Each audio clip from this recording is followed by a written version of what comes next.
Bismillahirrahmanirrahim. Assalamualaikum warahmatullahi wabarakatuh. Alhamdulillahirabbil alamin. Allahumma shalli ala sayyidina Muhammad. Kita bersyukur kepada Allah Subhanahu wa taala karena Allah telah memberikan nikmat-Nya kepada kita sekalian sehingga saat ini kita semua dalam keadaan sehat selalu. Dan dalam situasi dan kondisi pembelajaran kita seperti ini, namun Allah masih memberikan kesempatan bagi kita untuk kita saling bertemu lewat media online ini, sehingga aktivitas pembelajaran kita tetap berjalan sebagaimana biasanya. Baik anak-anakku sekalian yang berada di rumah, sebelum pembelajaran kita mulai, marilah sama-sama kita berdoa yang diawali dengan surat Al-Fatihah. Berdoa mulai. A'udzu billahi minasyaitonir rajim. Bismillahirrahmanirrahim. Alhamdulillahirabbil alamin. Arrahmanir rahim. Maliki yaumiddin. Iyyaka na'budu wa iyyaka nasta'in. Ihdinas siratal mustaqim. Siratal ladzina an'amta 'alaihim ghairil maghdubi 'alaihim waladdallin. Amin. Raditu billahi rabba wa bil islami dina wa bi Muhammadin nabiyya wa rasula. Rabbi zidni ilman warzuqni fahman wa ilman nafi'a. Rabbi shrah li sadri wa yassir li amri wa halul 'uqdatam min lisani yafqahu qawli. Baiklah anak-anakku sekalian, semoga kita memulai pembelajaran kita saat ini dalam konsentrasi, siap mengikuti pembelajaran ini, dan semoga kita sekalian dengan keadaan yang serius untuk mengikuti pelajaran ini. Baik, ini pelajaran agama Islam kelas 7 di semester 2. Ya. Nah, sebelum kita mulai dengan gambar ini, kalian masih ingat suasana kita di sekolah? Ada gambar seperti ini yang tertempel di dinding-dinding sekolah sebagai informasi bagi kita sekalian tentang situasi dan kondisi kita saat ini. Sama-sama kita baca ini, kawasan wajib pakai masker, sering cuci tangan, pakai sabun dengan air mengalir. Bagus, harapkan informasi yang ada di sekolah yang kita jalani bersama, di rumah pun tetap dilakukan demikian. Yang satu lagi perlu diingat, ya, perlu kita ingat dalam suasana kerumunan kita selalu jaga jarak. Oke? Anakku sekalian, buku yang kita gunakan dalam pembelajaran kita adalah buku yang ini, Pendidikan Agama Islam dan Budi Pekerti, kelas 7. Buku ini yang sering kita pakai di sekolah sebelum suasana COVID. Baiklah, kita lanjut. Ya, gambar ini suasana perjalanan atau bahasa Arab namanya musafir. Orang yang melakukan perjalanan jauh. Nah, dengan gambar ini terkait dengan materi apa yang mau kita jelaskan pada kesempatan ini? Kita lihat. Ya, ini penjelasan kita tentang sholat jamak dan qashar. Nah, sholat jamak dan qashar ini di buku yang Pak tunjukkan covernya tadi itu di bab 10 ya. Pernah dengar sholat jamak dan qasar? Ya.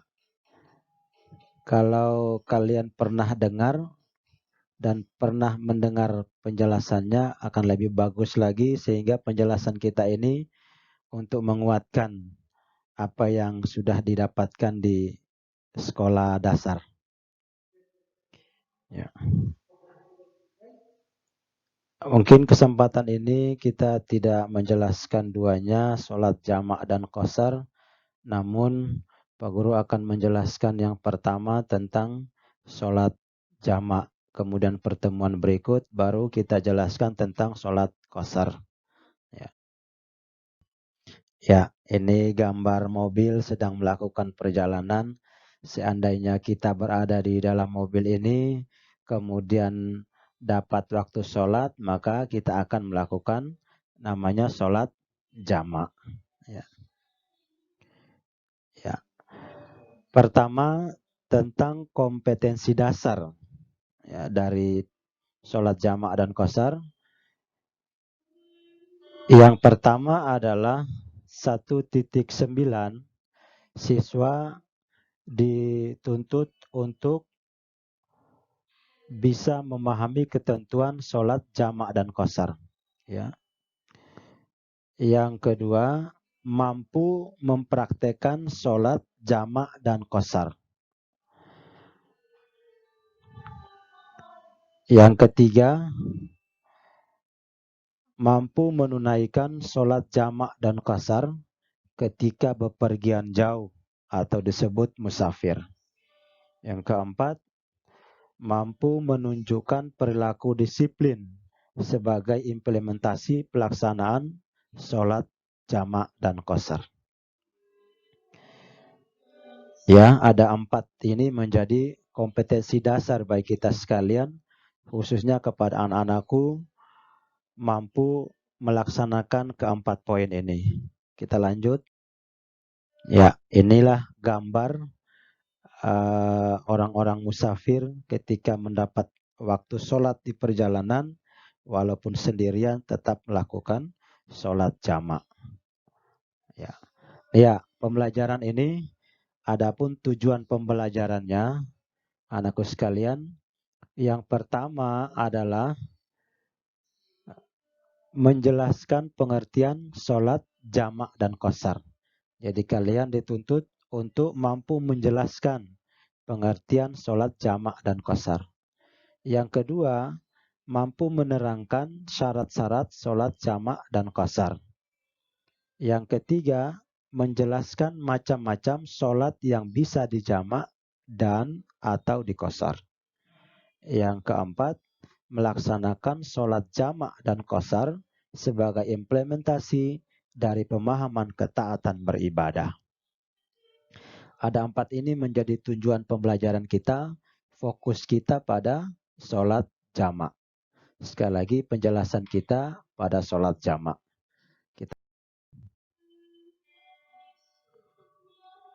Ya, pengertian sholat jamak. Ya, pengertian sholat jamak artinya sholat fardu yang digabungkan.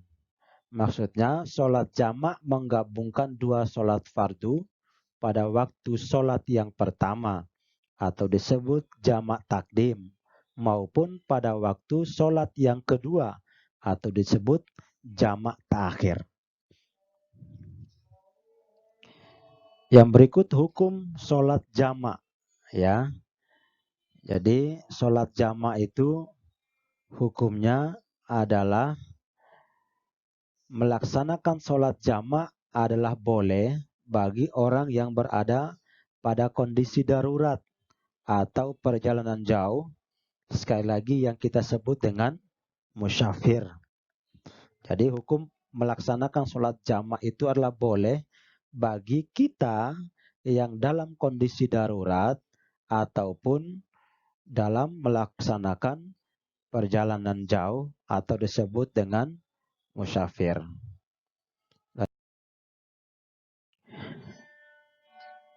Ya, Ini dalilnya. Ya, jadi melaksanakan sholat jamak itu bukan tidak ada dasar hukumnya, tapi semuanya ada dalam perintah Allah dan sudah dilakukan oleh Rasulullah Muhammad SAW. Nah, ini ayat ini Quran surat An-Nisa ayat 101 ini menjelaskan tentang sholat qasar. Ini nantinya akan kita jelaskan kemudian, tapi fokus kita adalah tentang sholat jamak. Maka kita lihat hadis Rasulullah berikut.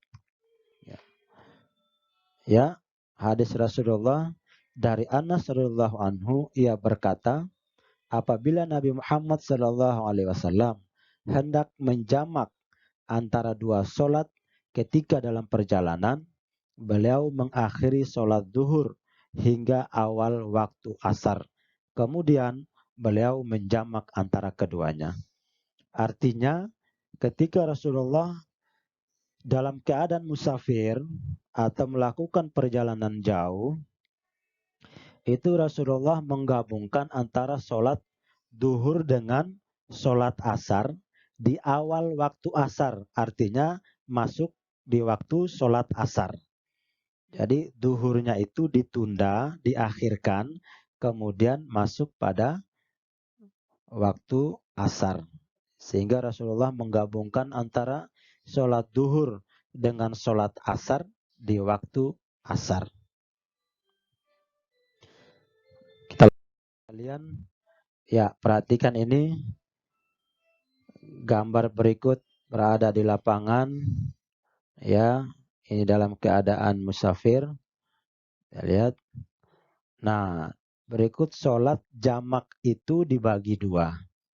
Ya, yang pertama disebut sholat jamak takdim. Sholat yang dilakukan dengan cara menggabungkan dua sholat fardu dan dilaksanakan pada saat waktu sholat fardu yang pertama. Ya. Jadi jamak takdim itu menggabungkan dua sholat fardu dan dilaksanakan pada sholat fardu yang pertama. Kita lihat berikut. Contohnya sholat duhur dan sholat asar. Nah, dilaksanakan pada waktu sholat duhur. Demikian juga sholat maghrib dan sholat isya dilaksanakan pada waktu sholat maghrib.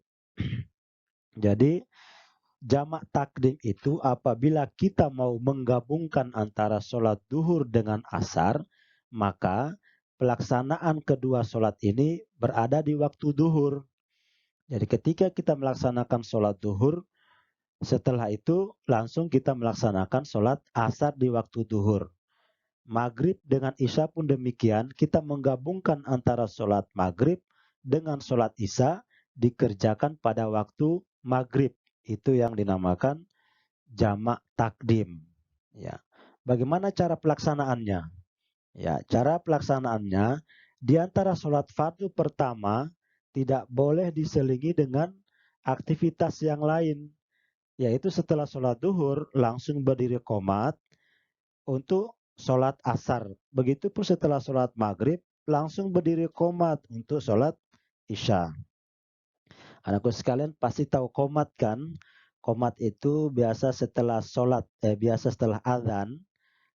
Kemudian kita dengar qomat. Qomat itu ucapan sekali dalam lafadz azan. Sehingga setelah kita melaksanakan sholat duhur, baik sendirian ataupun secara berjamaah, baik antara kita sesama musafir ataupun kita mendapati waktu sholat duhur di masjid, sehingga saat itu mungkin kita melaksanakan sholat duhur bersama dengan orang tempatan secara berjamaah. Maka setelah kita salam, imam salam pada saat sholat duhur tersebut, kemudian kita yang musafir baik sendiri ataupun banyak orang, kita berdiri untuk qomat dan melaksanakan sholat asar secara berjamaah kalau kita banyak orang, secara sendirian kalau kita sendirian. Maka setelah sholat duhur langsung qomat untuk melaksanakan sholat asar di waktu duhur. Begitupun gabung antara sholat maghrib dengan isya. Setelah kita melaksanakan sholat maghrib, kemudian kita berdiri qomat untuk melanjutkan sholat isya di waktu maghrib. Nah, sholat duhur 4 rakaat. Nah, kita berdiri qomat melaksanakan sholat asar 4 rakaat. Kenapa? Karena kita jamak. Kemudian sholat maghrib 3 rakaat. Nah, setelah salam, kita berdiri qomat untuk melaksanakan sholat isya 4 rakaat karena dalam posisi jamak. Ya. Oke, kita lanjut. Yang kedua, namanya sholat jamak ta'khir. Ya. Sholat jamak ta'khir itu sholat yang dilakukan dengan cara menggabungkan dua sholat fardu dan dilaksanakan pada waktu yang kedua atau pada akhir waktu. Nah, jamak takdim pada awal waktu, jamak ta'khir itu pada akhir waktu atau sholat yang kedua.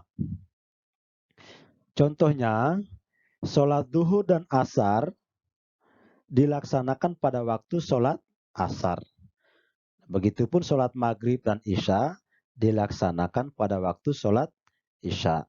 Nah, seperti hadis Rasulullah tadi, ketika Rasulullah melakukan perjalanan yang disebut dengan musafir, maka Rasulullah menggabungkan antara sholat duhur dengan sholat asar di waktu sholat asar. Nah, itu dinamakan jamak ta'khir. Dan sholat maghrib dan isya dilaksanakan pada waktu sholat isya. Tidak dikurangi bilangan rakaatnya. Kenapa? Karena pelaksanaan sholat jamak. Ya, pelaksanaan sholat jamak itu tidak dikurang bilangan rakaatnya. Cara pelaksanaannya hampir sama dengan jamak takdim.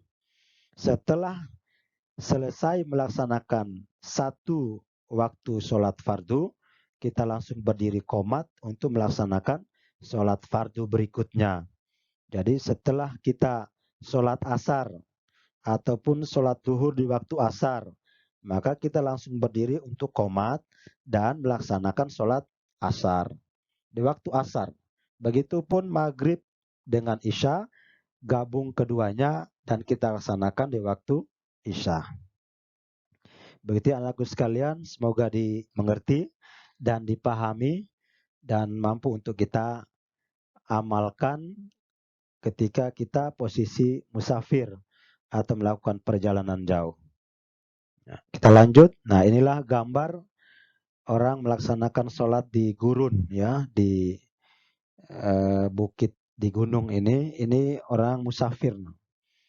Walaupun dalam kondisi seperti ini, kita tidak tinggalkan sholat. Kenapa? Karena agama memudahkan kita untuk melaksanakan sholat jamak, menggabungkan kedua waktu sholat.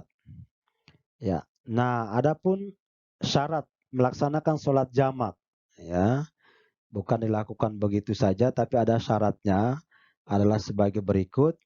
Yang pertama, pada saat sedang melakukan perjalanan jauh, jarak tempuhnya tidak kurang dari 80,640 km. Nah, jarak tempuh seorang musafir itu 80,640 km. Nah, sekarang posisi kita berada di Lembata. Ya, kita ukur jaraknya dari titik ibu kota di Leoleba.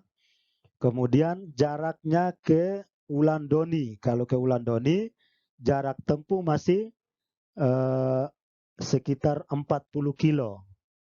Ya, berarti belum masuk dalam kategori musafir. Nah, kalau kita ukur yang lebih jauh ke Kedang. Nah, Kedang ini kalau sampai di Kecamatan Omesuri, itu belum masuk dalam kategori musafir. Karena jarak tempuhnya sekitar 60-an kilometer. Nah, masuk ke Wulandoni, masuk ke Buyasuri, kemudian sampai ke Tobotani, itu sudah masuk jarak tempuh 80-an kilometer, sehingga sudah masuk syarat musafir. Sehingga kalau anak-anakku sekalian, kita semua hendak melakukan perjalanan sampai ke Buyasuri, sampai ke Tobotani, boleh di tengah perjalanan kita berhenti untuk melakukan sholat jamak. Nah, sholat kita dapat di perjalanan. Contoh, kita keluar dari Leo-Leba sampai di ada masjid di Hadakewa atau di Tapolangun atau di Leolein, dimasuk di Kedang, di Wailolong dan seterusnya.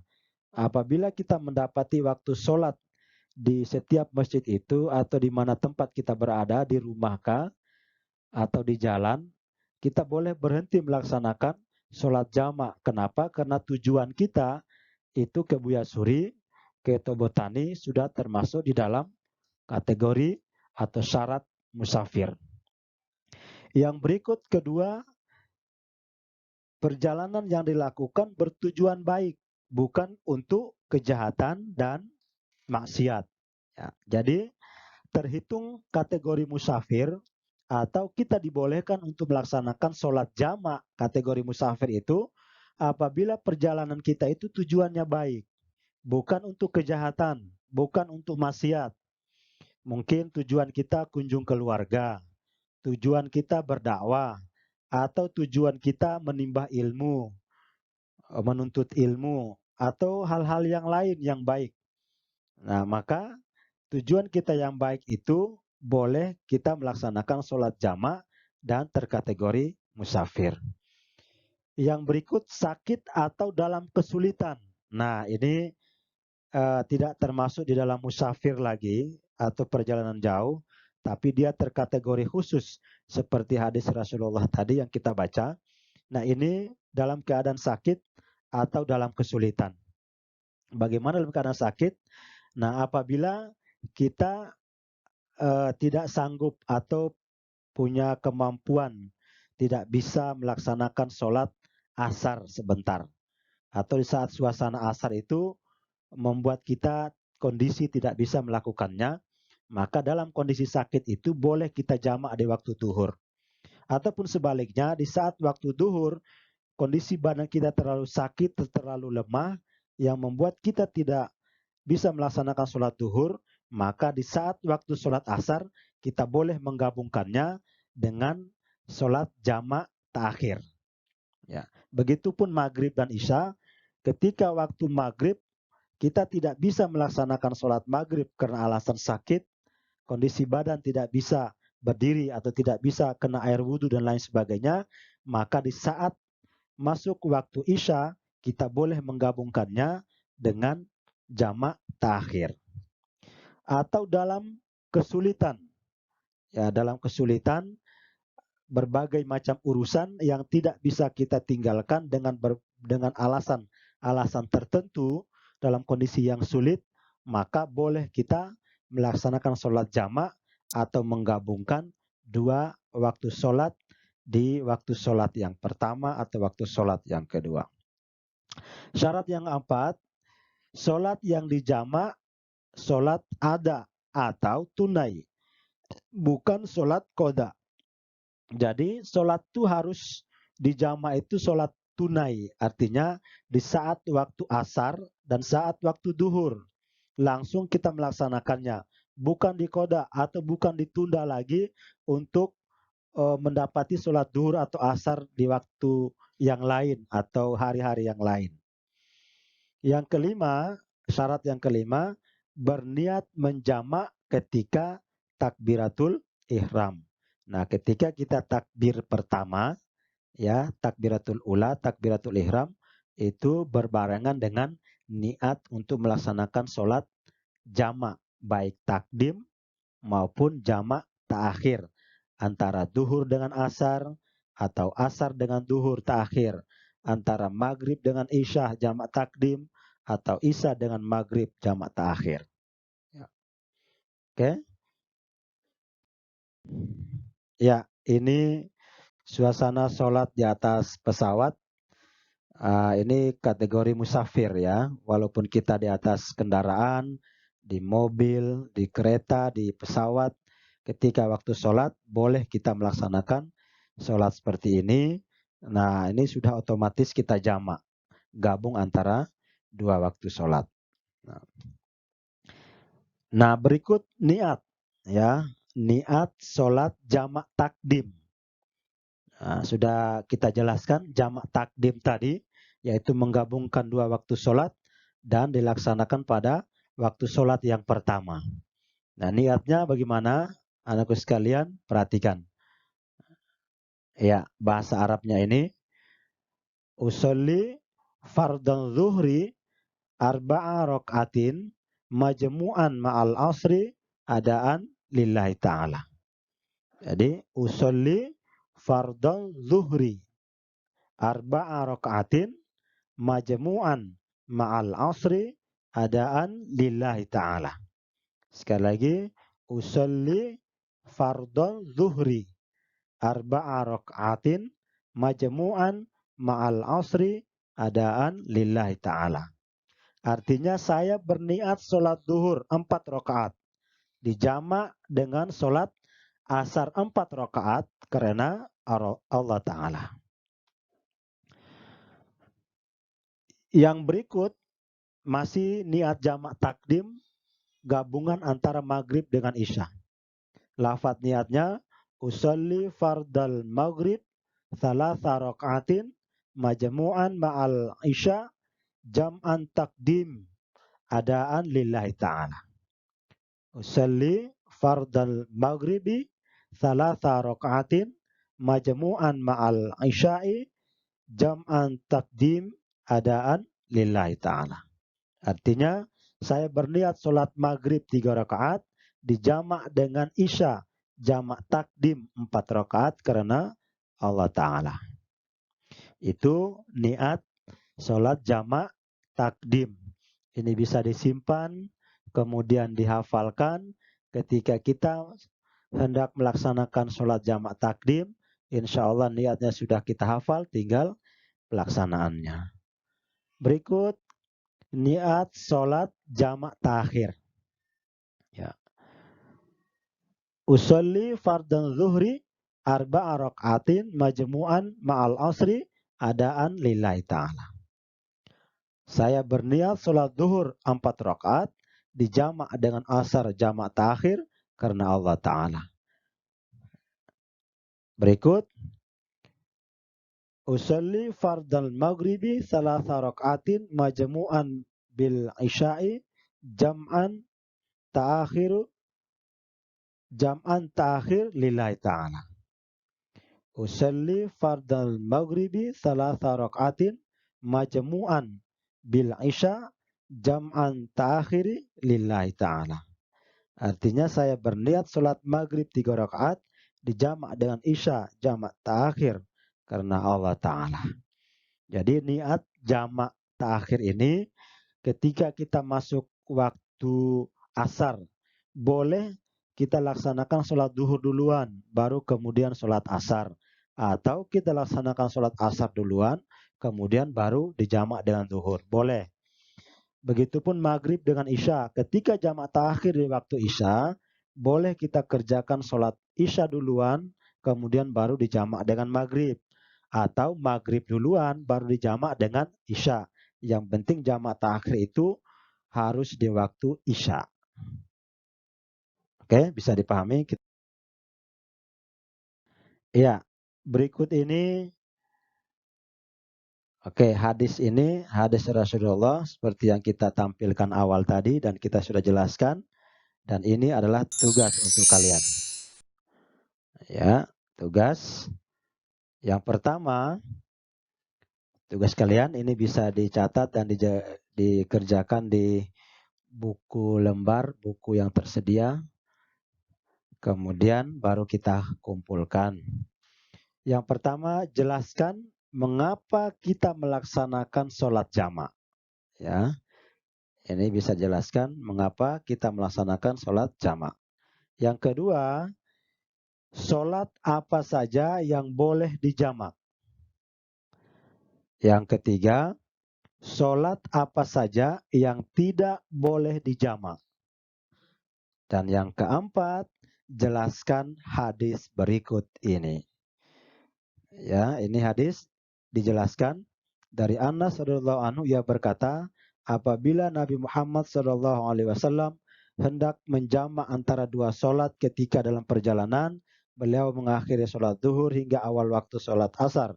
Kemudian beliau menjama antara keduanya. Hadis riwayat Muslim. Nah ini hadis para anakku sekalian, siswa-siswi yang ada di rumah, silakan kerjakan tugas ini dengan benar. Usahakan tugas ini adalah tugas individu dan dikerjakan sendiri tanpa ajak kerjasama, ya, tapi sama-sama kerja.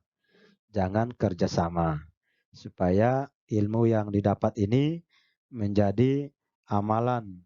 Karena ini ilmu untuk diamalkan, baik Anda berada pada usia sekarang maupun ketika dewasa sampai usia tua, sampai kapan kita dipanggil Allah, ini ilmu untuk diamalkan. Begitulah agama memudahkan kita sekalian, sehingga kita tidak dengan seenaknya meninggalkan sholat. Karena seluruh amal perbuatan kita apabila ingin diselamatkan oleh Allah, maka selamatkan sholat. Kalau tidak ingin diselamatkan, maka kalau kita tinggalkan sholat. Kalau kita tinggalkan sholat, maka seluruh amal perbuatan baik apapun tidak akan diterima oleh Allah Subhanahu wa Ta'ala. Maka walaupun kita dalam kondisi sulit apapun, dalam keadaan sakit, dalam keadaan urusan yang sangat sibuk, ataupun dalam keadaan perjalanan, Allah mempermudahkan kita sekalian. Rasulullah mencontohkan kita sekalian, boleh kita menjamakkan sholat. Demi apa? Untuk menyelamatkan seluruh amalan yang kita laksanakan dari bangun pagi, dari bangun tidur, hingga kita tidur kembali di malam hari. Terhitung amalan dari pagi sampai ke malam bisa diterima oleh Allah apabila kita melaksanakan sholat. Sekalian, demikian penjelasan kita. Ini masih sholat jamak. Insya Allah pertemuan berikut Pak Guru akan jelaskan kepada kalian tentang sholat qasar atau meringkas. Nah, untuk menunggu penjelasan berikut, anak-anakku bisa membuka di buku, ya, atau buku-buku yang lain, bisa membacanya atau bisa bertanya kepada siapapun tentang sholat qasar, sehingga nanti Pak Guru menjelaskan melalui video pembelajaran ini, minimal kalian semua sudah paham, sudah ada gambaran, sehingga penjelasan ini untuk memperkuat daya ingat sehingga mudah untuk mengamalkan sholat jamak dan sholat qasar. Demikian kita akhiri pertemuan kita ini dengan sama-sama membaca kifaratul majlis. Subhanakallahumma wahamdika asyhadu an la ilaha illa anta astaghfiruka wa atubu ilaik. Doa ini artinya, Maha suci Engkau ya Allah, aku memujimu. Aku bersaksi bahwa tidak ada sesembahan yang berhak disembah kecuali Engkau. Aku minta ampun dan bertaubat kepadamu. Oke, anakku sekalian, demikian penjelasan kita. Semoga kalian paham dan bisa diamalkan dalam kehidupan sehari-hari. Assalamualaikum warahmatullahi wabarakatuh.